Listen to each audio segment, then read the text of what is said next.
السلام عليكم ورحمة الله وبركاته.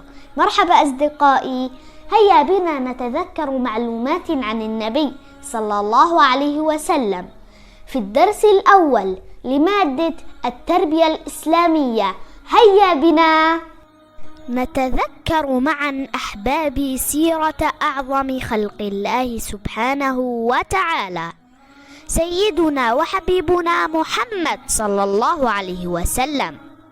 ولد سيدنا محمد صلى الله عليه وسلم في عام الفيل، وسمي بعام الفيل نسبة إلى الحادثة التي وقعت فيه عندما حاول أبرهة الحبشي تدمير الكعبة، ولما وصلوا إليها أرسل الله عليهم طيرا أبابيل رمتهم بحجارة من سجيل حتى هلكوا وماتوا جميعا. أرضعته السيدة حليمة السعدية، توفت أمه وعمره 6 سنوات، وبعد موتها كفله جده عبد المطلب، وكان يعامله أحسن معاملة. ثم توفى جده وكان عمره صلى الله عليه وسلم في وقتها 8 سنوات. بعد وفاة جده عبد المطلب كفله عمه أبو طالب. عمل النبي صلى الله عليه وسلم في رعي الغنم، ثم في التجارة حتى تاجر في مال السيدة خديجة رضي الله عنها.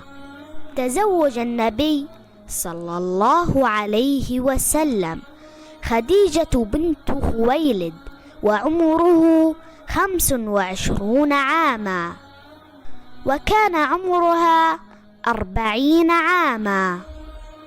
كان النبي صلى الله عليه وسلم يحب أن يختلي بنفسه وأن يجلس لوحده بعيدا عن الناس، فكان يذهب إلى غار حراء في جبل النور.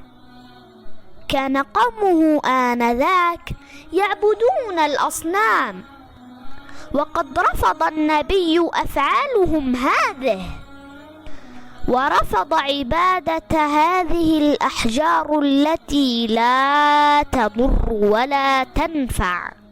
لما وصل النبي صلى الله عليه وسلم إلى عمر 40 جاءه سيدنا جبريل وهو في غار حراء وقال له: اقرأ.